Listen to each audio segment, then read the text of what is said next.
of the United States of America and to the republic for which it stands, one nation, under God, indivisible, with liberty and justice for all.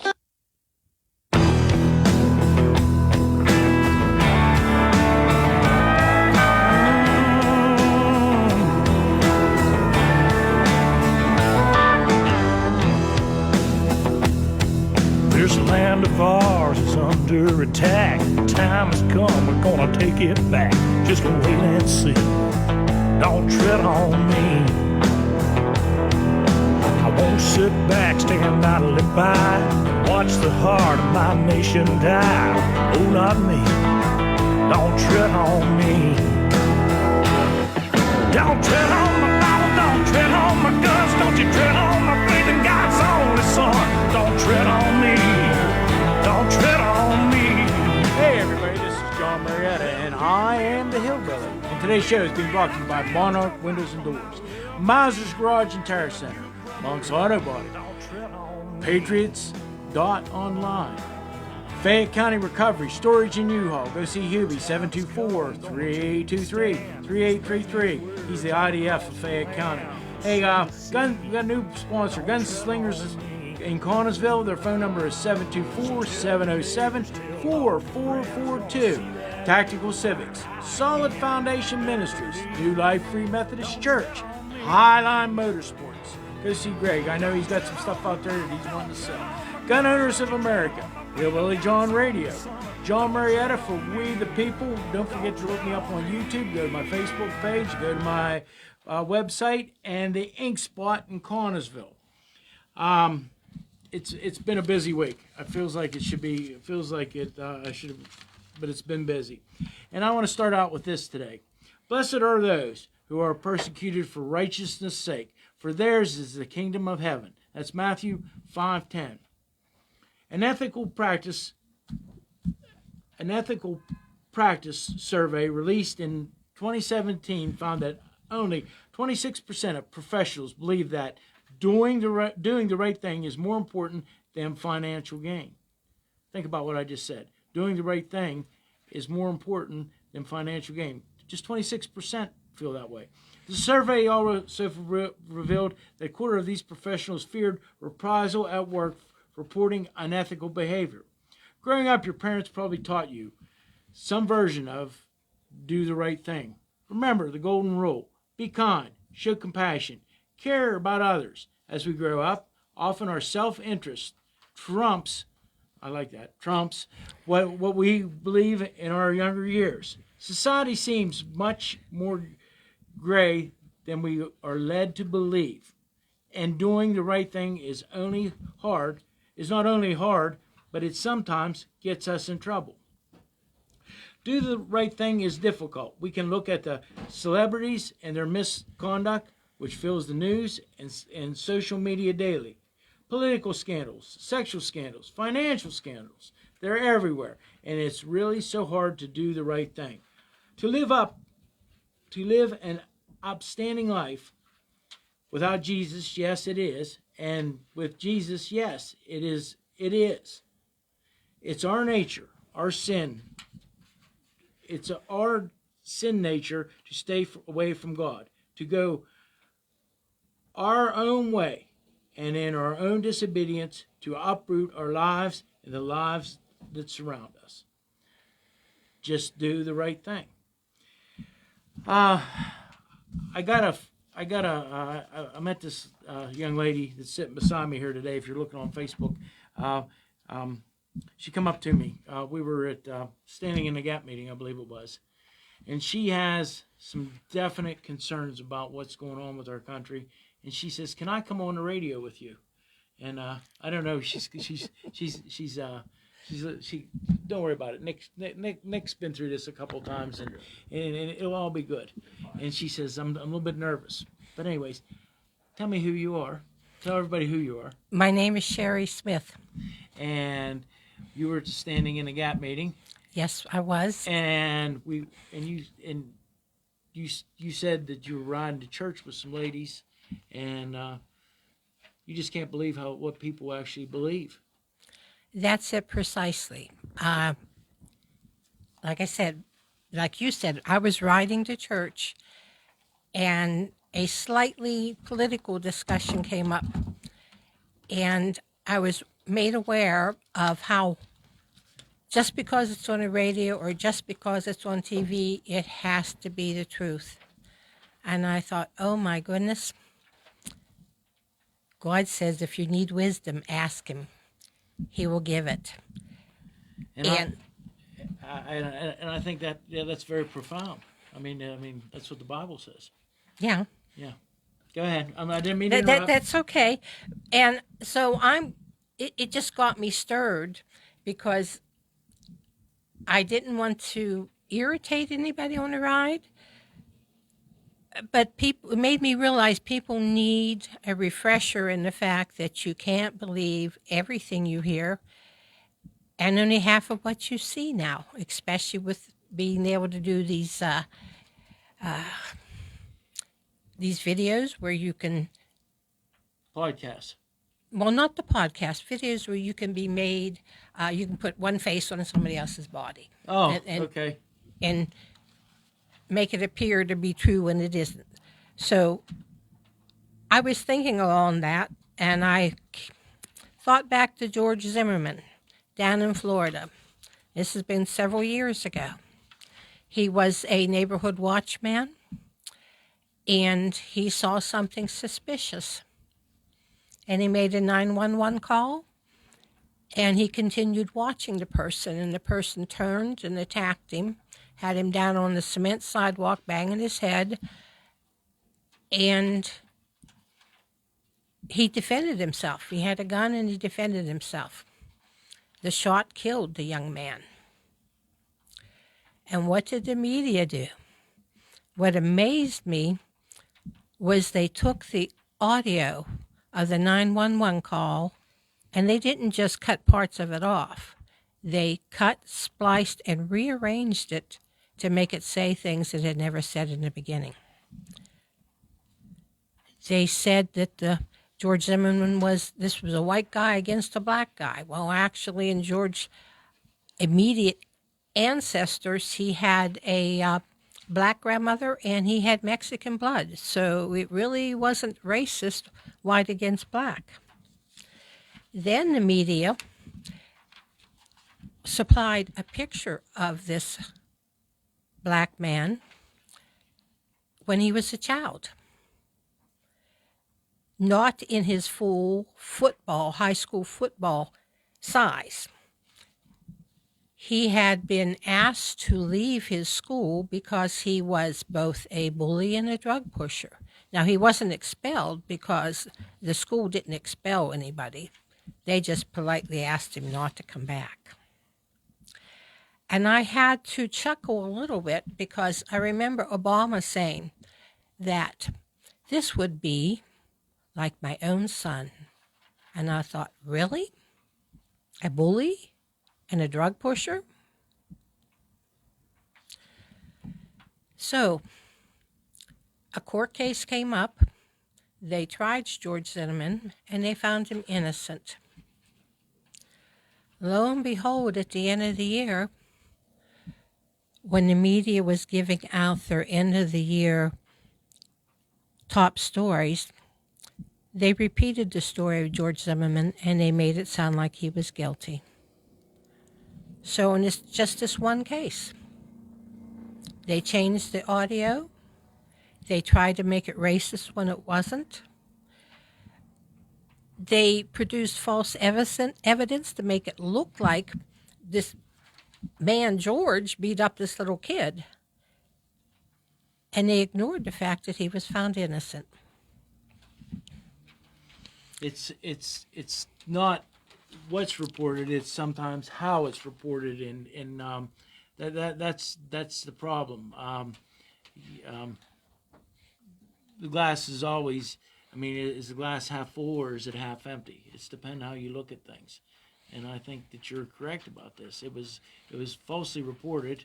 It was the things were skewed the wrong way, and this is what people believe because they grew up with Walter Cronkite and they thought that the truth was the truth. But I mean, it's a way that things get reported, and we know that the news media and the CNNs and the MSNBCs I mean, if you watch Fox all the time, it leans the other way. So you got to try to find things that are reported correctly. You have to learn to listen with another ear to discern what is actually true and what isn't. And our media used to be where you could go to get this information. But I remember a hot mic in the green room with these reporters and journalists. And this one sounded like a young woman.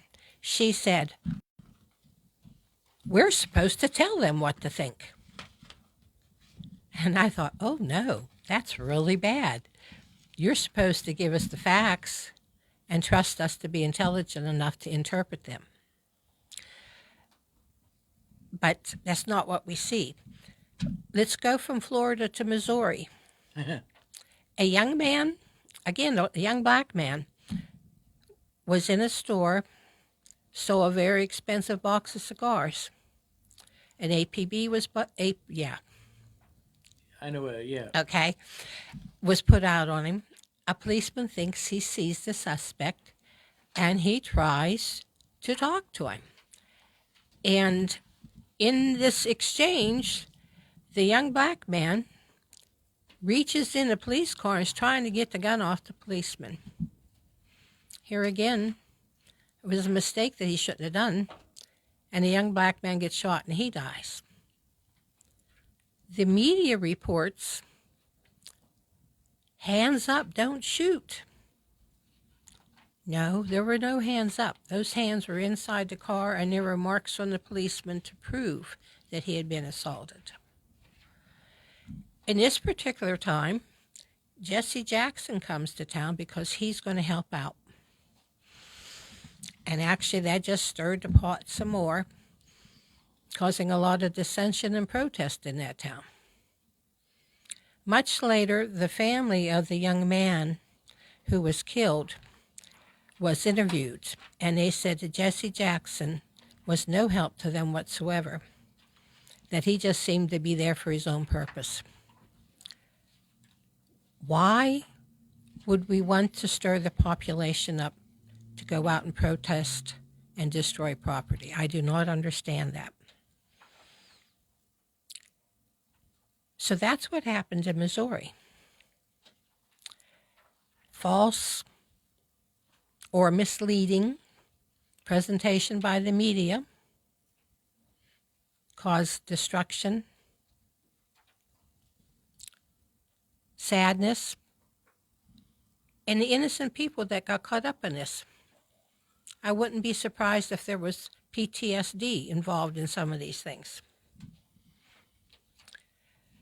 I think we need to move on to what, January the 6th? No, we're going to go to Washington, D.C. Oh, we're going to go to Washington, D.C.? We're going to Washington, D.C., but we're going back on 1/18/2019.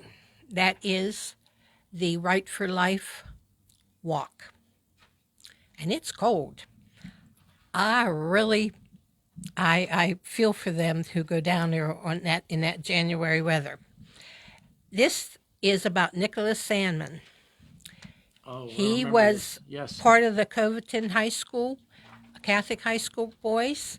They were waiting at the Lincoln Memorial for their bus to pick them up when they were approached by an Indian with his tom-tom. And Nicholas stood there and grinned at him. I don't understand why the media thought this was such an important story, but they made it into, again, a racist thing when it wasn't. They did such a good job of stirring things up that there were death threats. The Coventon School had to close down for the safety of their students. Can you imagine what these young kids were thinking? People want to kill us. We believe in life. That's why we were down there. We believe in life, and these people want to kill us. If you check on Wikipedia, it will tell you that the media neglected to report some of the things that happened before this video. And because of that, Nicholas and his schoolmates had to put up with all this fear and horror of what was going on around them. The end result of all this was Nicholas was able to sue the media, and he won. That, I would say, is proof that they had done something wrong. So. Now we can go to January 6th. No, I still got another one here. Okay, we'll throw another one in there at us. Okay, so George Floyd. Remember him? How can you forget him? We had riots clear across the country because of him and the media coverage. I remember seeing a flash on the news of this man in his white shirt and his microphone, and it's night, and in the background is this huge fire, and he's standing there saying, "A mostly peaceful demonstration." Does that blow your mind? I mean, there's where you're not supposed to believe what you see. During the demonstration, there were pallets of bricks put where the demonstrations were going to be. That's no accident. Antifa was there. Do you know who Antifa is? They are professional protesters. And they don't just protest, they're violent. During those protests, we had billions of dollars worth of destruction. There were fires. There were police departments that were destroyed. What did Kamala say about all this? She said they should do more. They should protest more. Oh, the counterfeit candidate. That's what I call her. Oh, okay. Nobody voted for her. That's the true. candidate. Nobody voted for her. Yep. She also promoted people to go and donate funds so these radical, violent, and some of them professional protesters could get out of jail. There were multiple injuries during these protests. Now, we'll go to January 6th. I'm trying to read over her shoulder, so if you know. Go ahead. Let's talk about January 6th.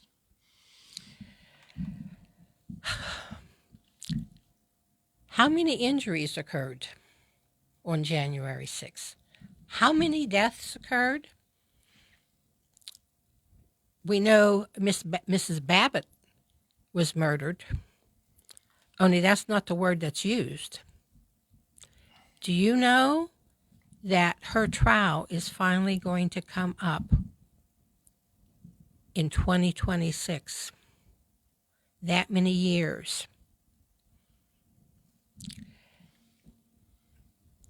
I saw a video of some of the people who got inside the Capitol that day, and what they looked like was tourists. They weren't damaging things. They were looking through and just staring around at the statues and the ornamentation. They did cause the Congress not to have session. That is true. For a while. Okay, for a while. But they didn't firebomb anything. They didn't throw bricks. They didn't burn anything down. No, they didn't burn anything down. There were no fires. But what happened to them? The FBI went and arrested as many as that they could find. They went through the airlines, the credit cards to find anybody who had made purchases during that time. And when they caught them, they put them in a prison that had been condemned because it was unhealthy and unsafe.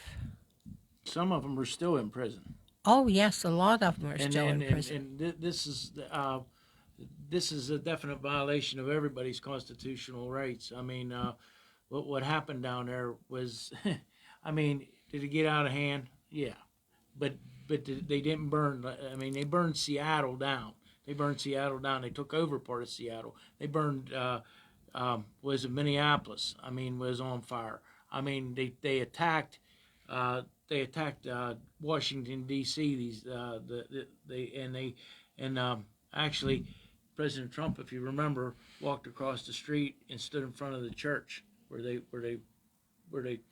burned. Oh, and that's another example of the media with a false report on that. So they did. They said that violence was used to get him there just so he could do a photo op, which wasn't true. Yeah, exactly.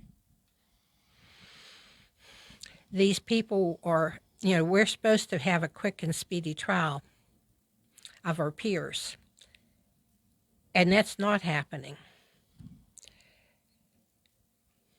Do you know that we have 72 Pennsylvanians that are still in that prison? I didn't know that. I did not know that. We do. You've done a lot of research, and I commend you for that. Some of it's research, and some of it is just what I clearly remember seeing at the time it happened. And it's like, where do we go from here now? I mean, they've got a lot of these in solitary confinement. They have had some prisoners actually die from the bad conditions in there. And it's scary the amount of money that they have spent to round up these people. When you back up to what happened with George Floyd, they were bailing them out. I actually know a gentleman that was down. It was down at the Capitol that day, and he said that he started in, and then he said he changed his mind, and then he turned around and left. But he said there was actually people kind of like waving him in, and he left, and they didn't catch up with him. They evidently didn't have no facial recognition of it. But that's where we're at. I mean, when you persecute somebody for their political beliefs, then it's wrong. It's definitely wrong. The election should not have been. The states did, and our own state did. They went ahead and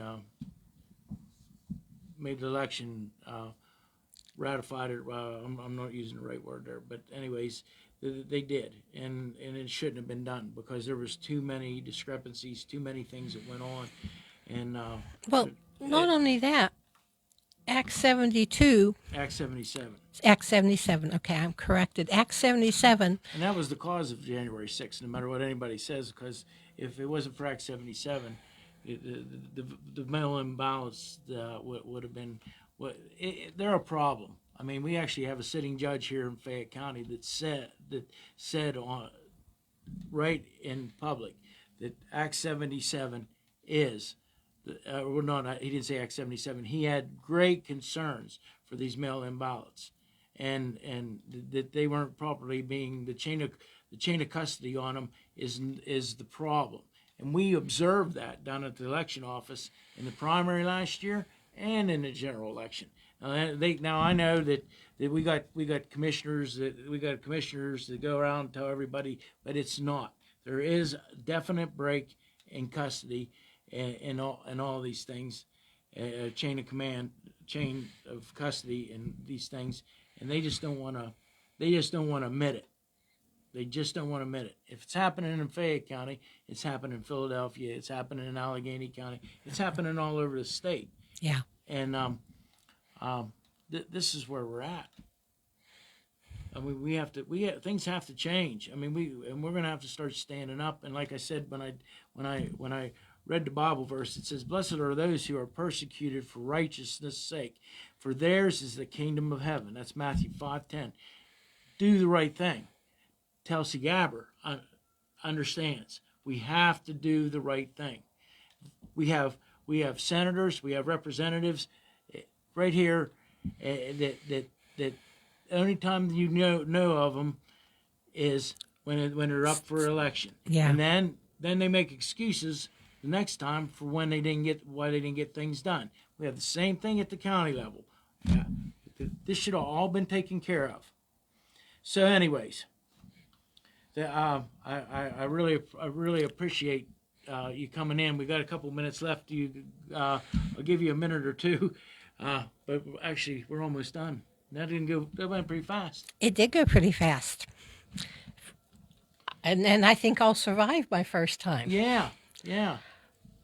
And I really believe that and I mentioned Tulsi Gabbard's name. She's getting this right. She's an independent right now because the Democratic Party walked away from her, and she's an independent, and you can see why she's an independent, because the Uniparty is taken over in our state, even in our county, and you can see what they try to do, and it's all about making promises, and then to get elected. And then once they get elected, they make excuses why they can't get something done, and then they start again making promises for the next time. I really believe that the fiscal responsibility of our county, and our county is in dire straits, and that's no conspiracy theory. We have problems right now, and it's because of the last 4 years of what's happened. They raised taxes on us 4 years ago. They're going to raise taxes again come the first of the year, and we have all these buildings. We have all this stuff that we're trying to keep up, and that's what the problem is. And we got to take care of this. We also got to make sure. We also got to make sure at the federal level that we got people in that hold people accountable, and that's what Donald Trump did. And that's why they don't care for him. Well, that's this bill that is supposed to secure the border, and they're blaming Trump for nixing it. That's not true. Jim Jordan said it was dead in the water 2 weeks before Trump called anybody. So there we have a brand new media not reporting accurately. Yeah, and I want to tell everybody that if you wish to, I want to get this out.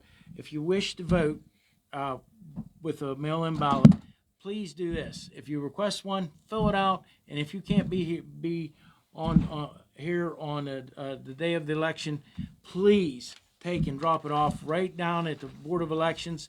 They'll gladly take it off of you, but right now I'm under the understanding that if you go in and request a ballot, they don't have no ballots. There's I don't know whether there's this problem or what the deal is, but they do not have no ballots right as of now. So if you go in and request a mail-in ballot, you're going to have to go back and wait. I wanted to get that message out. I was down there this afternoon. Anyways, I got to close up this show already, believe it or not, and Nick's going to have to give me 15 seconds. On this road called life, you have to take the good with the bad. Smile when you're sad, love what you got, and remember what you had. Always forgive and never forget. People change. Things go wrong. Just remember, the ride goes on. God bless each and every one of you, and God bless America. I am John Marietta, and I am the Hillbilly.